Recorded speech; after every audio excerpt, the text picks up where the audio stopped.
You'd have to go back by 4 decades for the last instance of India losing two home test series in the span of 13 months. Can they avoid that, or will it be South Africa, the world champions, who claim a first test series win in India since 2000? Let's build up to the second test of this series, which takes place in Guwahati on ESPN Cricinfo Match Day, where we are delighted to have the company of Sabah Karim. Sabah, thank you so much for your time. That's a Uh, pleasure, Yash. a return for you. We're glad to have you here for what is a seriously high stakes contest, especially for India. And they go into this with very likely their captain missing. So, what changes do you make to the 11? Well, in any case, without Shubman Gill, that's a big blow for India. We saw what transpired at the Eden Gardens. First inning, also in the second inning, Shubman Gill's inability to bat, and that did hurt India quite a lot. So I think from the possible test score that we have at this stage for the second test match, I see Sai Sudarshan and Devdutt Padikkal, both of them getting into the 11. That's the way I look at it. I'm looking at India going back to the theory of having six specialist batters, including the wicketkeeper, and having five bowlers. And when I say five bowlers, I mean two seamers and three spinners. And I reckon that should suffice for the test match at Guwahati. All right, so let's go into the specifics of those Yeah. choices. Which spinner misses out for you? Well, unfortunately, Akshar Patel, yes, because I think you need to have some variations. So you have Kuldeep Yadav, you have Ravindra Jadeja, and you have Washi Sundar. And on top of that, you have the two seamers. More than that, I think it's imperative that India gets the right kind of batting order composition in the 11. So although we have so many left-handers, but you can always push Dhruv Jurel up the order so that you can somehow fulfill that right hand, left hand kind of a combination whenever it is required.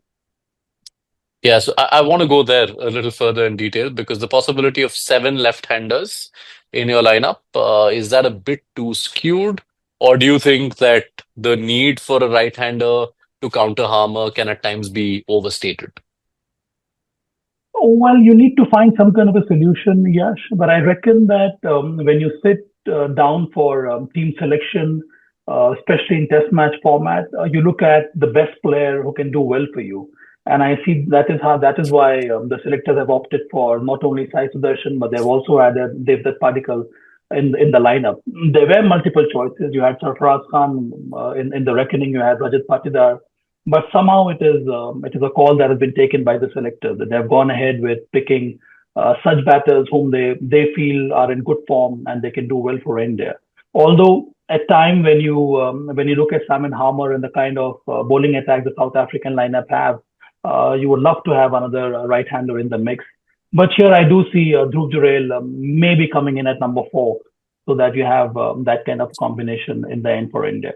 All right, I'd imagine the conversation around the combination is going to go on for about as long as this test match Yes. lasts. But regardless of the combination and also regardless of the surface, which is another conversation that we'll continue to have through the test, how do India's batters cope better in conditions which aren't easy to bat in?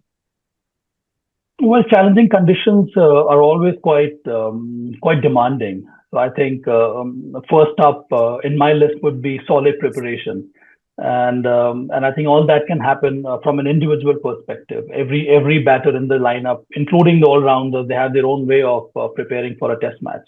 So once a batter arrives at the venue, that's the first thing it tries to figure it out as to what kind of temperament that may be required in this test match.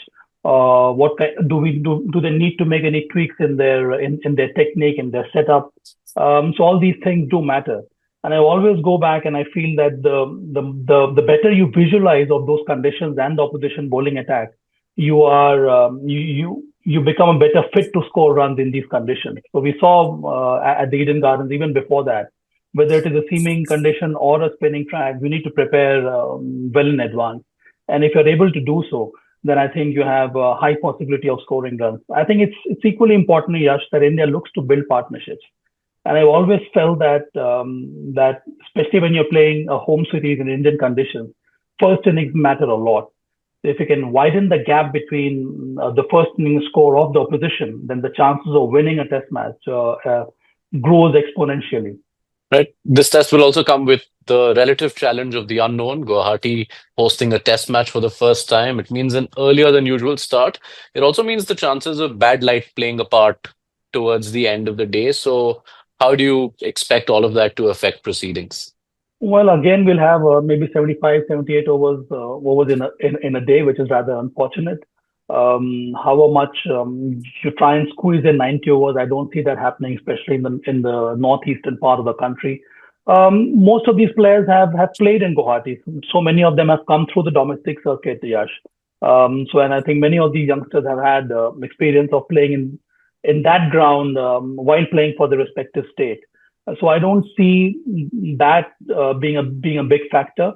And when you talk about bad light, the first day play is very important. The first day actually sets the parameter as to what time the game will stop, and the umpires decide on those lines. So once the artificial light takes over the neutral light, that's when the game stops. So I think first day maybe a little bit of adjustment here and there, but I think overall I don't see this playing as a big factor in the second test match. All right. Final thoughts about Rishabh Pant to lead. He joins the list of Indian Test captains, this time for a full-fledged game. How do you see him handling the challenge of captaincy? I see him flourishing, Yash. I really expect Rishabh Pant to do well as a captain. See, he has done well. I possibly can't say that a similar role, but I think that being a vice captain adds value to your experience. And I think as a wicket keeper, in any case, you do happen to be a vice captain or a leader by default. And I think Rishabh Pant in his journey in Test matches has done that on so many occasions. Being the wicket keeper gives him a better idea of the surface, of the way the batter is trying to play, of the kind of field positioning you need to have for a particular batter. So I see all that coming good here for Rishabh Pant. But I think, and I've said this on so many occasions for a young captain, it's so important that Rishabh Pant also needs to stick to his primary skill, and he's got two skills. One is a wicket keeper, and another is a batter. I think once you set this in motion, then I think captaincy becomes quite easy for any individual, and I see that happen to Rishabh Pant also. These are exciting times. One can expect a lot of unpredictable, changes on the field, maybe in the batting order, maybe in the fielding position, because he has his own way of reading the game. And so far, whatever he has done for India shows that he's got some kind of a method behind the way his brain ticks. It would be quite harsh to offer any judgment on that half an innings or one innings of captaincy that he had to do at Eden Gardens. But do you think it will serve as something helpful for him? Because some of the tactics did come into questioning, especially the early part of day three when South Africa was seven down. Yeah.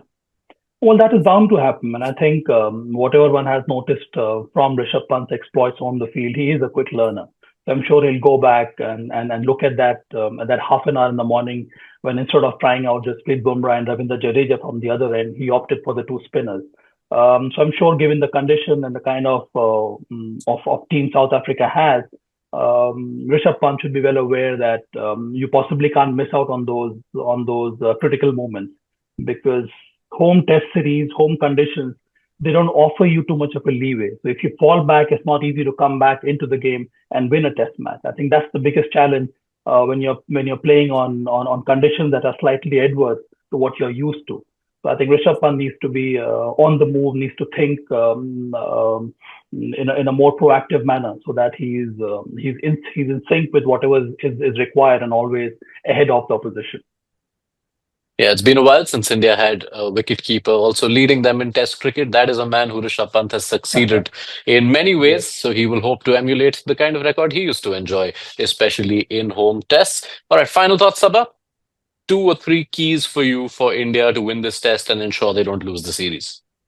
Well, for me, number one is to find the right combination. I see India, and I said this before, get back to your six batters and five specialist bowlers in the 11. Number two is to look to build partnerships. It is all about building partnerships and grinding yourself so that you're able to outscore the opposition. And number three is to not miss out on those critical moments.